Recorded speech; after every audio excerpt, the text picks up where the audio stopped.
one thing that's been very frustrating for me, and I think would be a third huge card to play to bring an end to this conflict, is to expose the casualties numbers in Ukraine. Because there's such a strong Western narrative that the Russians are on their last leg. Like you said, Trump saying their economy's bad. They're suffering, millions of dead Russians now, and the Ukrainians are doing very well. And that, and it's hard, it's frustrating trying to, explain the what we believe are a more accurate representation of the casualty numbers. You did a great job explaining that in a previous episode. I'll let you recap some of that later. But I'm going to show you two clips now. One from Trump, him talking about the casualty numbers, and then another one with Joe Rogan talking to Lex Friedman. So I'll start right now. I'll play them in succession, and then we can follow up after.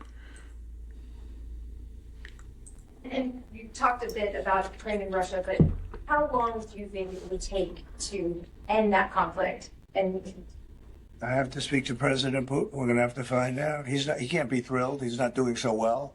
I mean, he's grinding it out, but most people thought that war would have been over in about 1 week. And now you're into 3 years, right?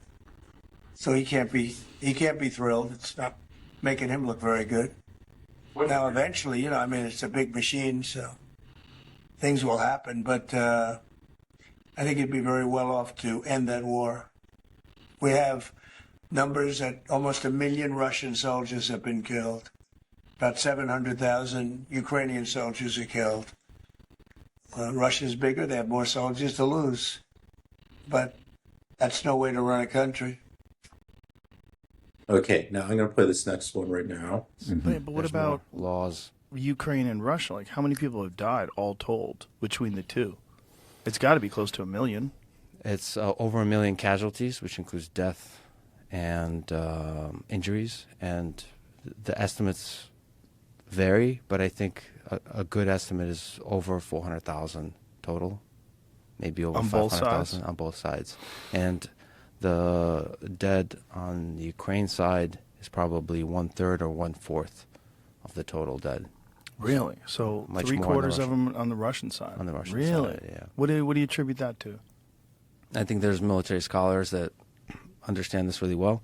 I think, in general, the invading force loses more people than the defending force. That's one aspect. Of course, the Ukrainian military will say it's about the effectiveness of the Ukrainian military.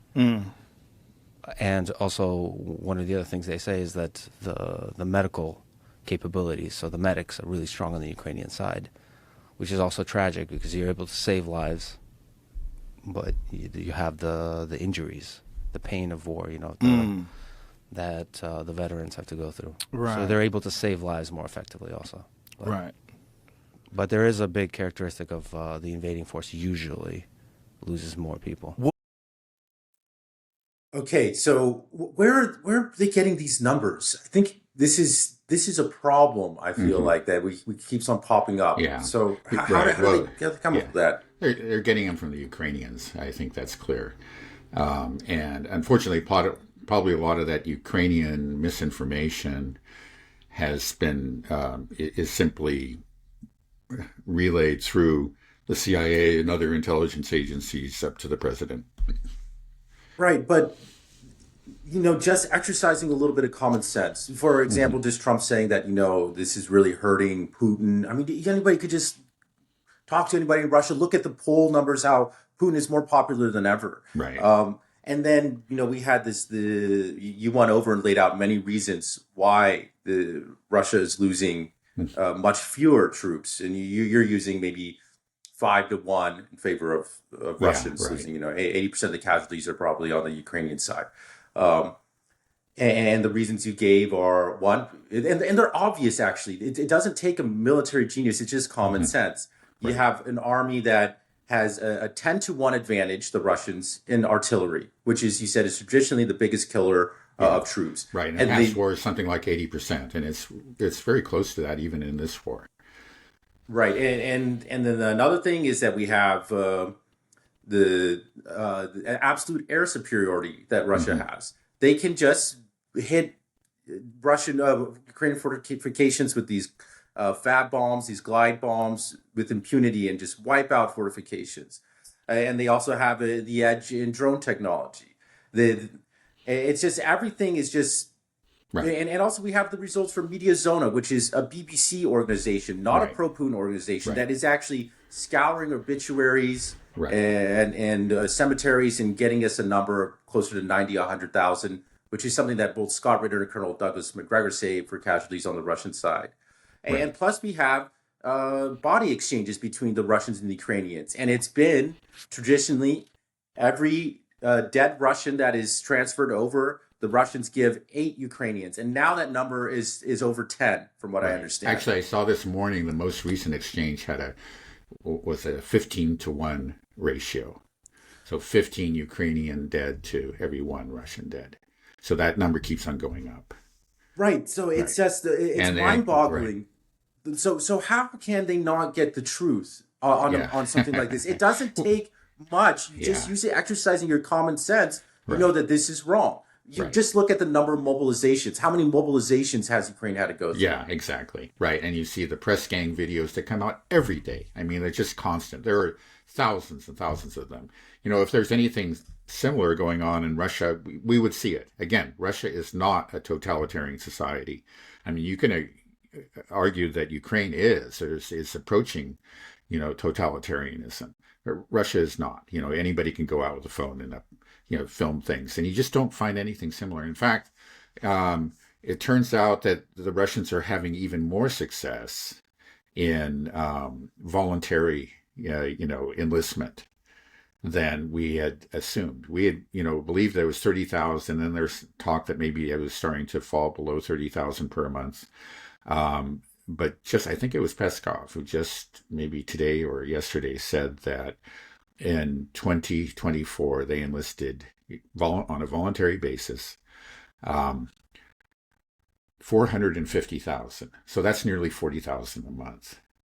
If things were so terrible, you just wouldn't be getting that. And it's admitted, even by NATO generals and the Ukrainians themselves sometimes, that the Russians have built up a huge force, and they've done it on a voluntary basis. Again, if any of this was true, you wouldn't see that. There would have to be forced, conscription, mandatory enlistment, but that's not happening.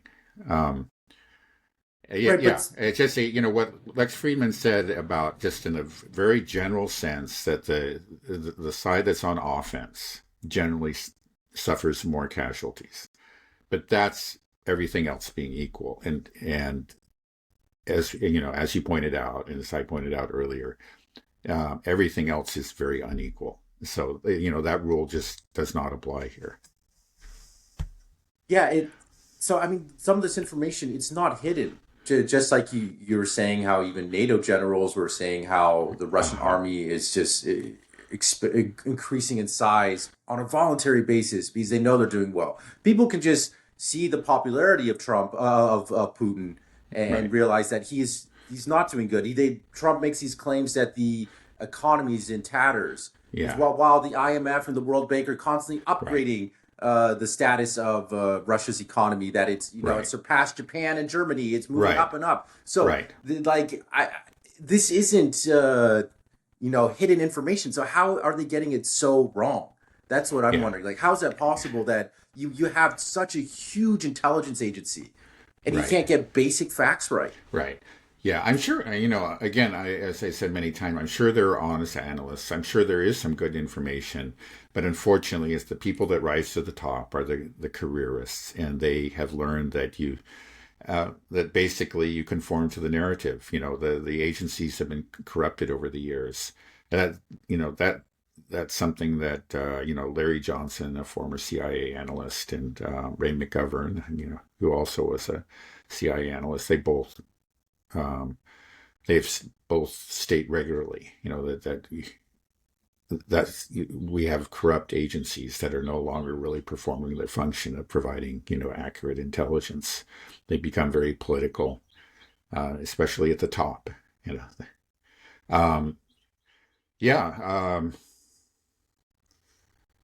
It's actually kind of amazing to me. Somebody like Lex Friedman. Clearly, he's not doing any digging. He's just, he's relying on mainstream sources, which in the West is to say Ukrainian sources. He's heard this argument about some military expert pointed this out to him, but he hasn't heard all these other things that are very obvious and really don't even take, you don't have to be a military expert. You just stop and think, okay, yeah, well, wait a second. They have this huge artillery advantage. They have, all these other advantages. This is going to change things. And you should be aware of Media Zona, which is, as we said, it's been tracking Russian combat deaths very, very closely. And that the number of deaths has just been decreasing steadily ever since Avdiivka, where there was a small spike at that time. If things were so desperate, you would see, maybe even if you have some questions about their figures, maybe they're undercounting, but they're using the same methodology month after month after month. So you can make comparisons, honest comparisons. And if the situation was deteriorating for the Russians, you would see an increase on their graphs, and you just don't see it. It continues to decline. So anybody who, again, you don't have to be an expert. You don't have to look very far, but you can see that these claims are just ridiculous. And it's I guess it just shows a laziness on the part of people like Trump and Lex Friedman, and an excessive reliance or trust in Western media. Otherwise, how can you think this? Right. It's difficult to, and the other thing I guess is this: is there's just very little pushback ever from the Russians. The Russians don't really care. They don't combat the narrative. They made the decision where we're not releasing our casualty numbers, which allows for this crazy speculation in the West and to create any narrative that they want. But maybe the Russians are just playing the long game, and they know like this is going to damage the West in the long run. Because once this war is over and there is an accurate accounting and something that the West can't deny, that there were 1 million Ukrainians killed and only 100,000 Russians, which is, for example, like, would there be some real soul searching within these countries? Shouldn't the intelligence agencies lose all credibility? Like, how could we get something so basic, so wrong? I know. I used to think that, like when this truth comes out, this is going to be earth shaking. And then, the reputation of this agency or whatever will be destroyed. And unfortunately, that's not what happens. Just to give you one example, like when the information came out about the deaths of children in Iraq, that should have led to a complete, reorganization. It should have been mass firings. Madeleine Albright should have resigned immediately afterwards, but there were just no consequences. And this, you can say the same is true of the Iraq War too. A lot of information eventually came out that should have been completely devastating. And there were some heads that rolled, but the consequences were minimal. So unfortunately, there just seems to be in the West just a lack of accountability. People there are all kinds of people that advocate these wars. They make predictions. The predictions turned out to be completely false. The consequences are disastrous. And what happens? They get promoted. This is what we see again and again and again. And this is I would say that this is, again, a sign of, you could say, some deep internal rot. I think it's a rot that's made possible by the absolute, let's say, by the preeminent position of ideology. I mean, things are, again, these are ideological governments, and which is to say that they no longer focus on realities. They simply live in this world of good versus evil and our cause. And it's just like, okay, that guy got the facts wrong, but he's part of our team and he's always supporting the narrative, so he gets promoted. Well, I'm going to push back a bit. I think that there might be reason to be hopeful on this one. For one thing, it's true about the Iraq War, the Madeleine Albright statement, like 500,000 children die. Yeah, that was I think the actually prices prior were- to the Iraq War. Yeah, Uh, right. Okay, But in right, but Iraq, just what right? right what happened in Iraq. So as horrible as this sounds, it's just that the Western world just doesn't care about countries like Iraq. It's a sideshow for them. It's not front and center. It's something that they read in the back pages, or if there's a big event, and they aren't really paying attention.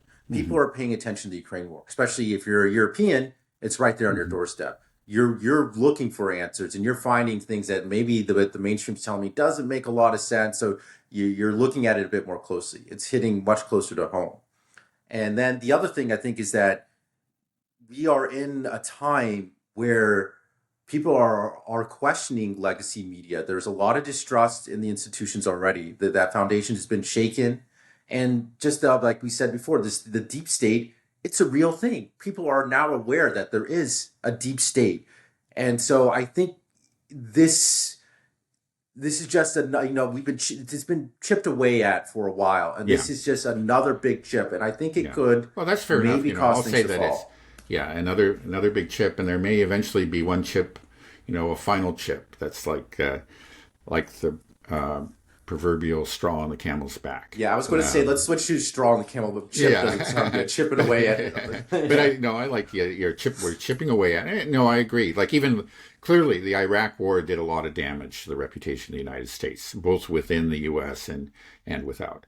That's clear. It did chip away at the edifice of support and trust in the U.S. But it was just a chip, and it stood. And I guess I think you're right. Probably the consequences of Ukraine are going to be greater, and most certainly will be greater in Europe. And I think we're already seeing that with the rise of these populist parties. And yeah, so there will be another chip, but it'll be a bigger chip. At some point, the thing is like, again, when you keep on chipping away at something, eventually, whatever that is, it falls. There's one day when it falls, and I don't pretend to know when that's going to happen, but I think it will happen most definitely at some point. It's just what you find is like outside. It used to be that there was just this large consensus, people in general, up through the 1990s and early 2000s, the people across the political spectrum in the U.S. basically trusted in in our institutions, our government, and mainstream media. And there were those weirdos, maybe a 5% or 10% who didn't. But that has really changed. You're right. It's more like We're all weirdos now. yeah, especially right. Well, it may be, it's a majority of people who don't trust these institutions now. Now, the problem is that that minority really is the establishment, and they're holding on tight, and for them, it's just, I guess it's just like the narrative and power are just so tightly bound together. Like if you want to be part of that establishment, you got to believe in this stuff, and you got to repeat it. And I think at some point people do it, and it just becomes, maybe there's a conscious decision to go along with it. At some point, it just becomes who they are.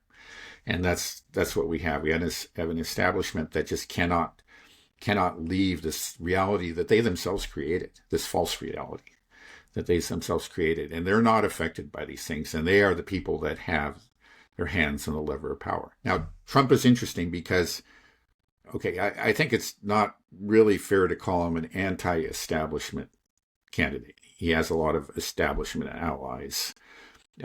But he doesn't read from the script often, right? He doesn't seem to, he didn't rise through, up the ranks the way all these other people did.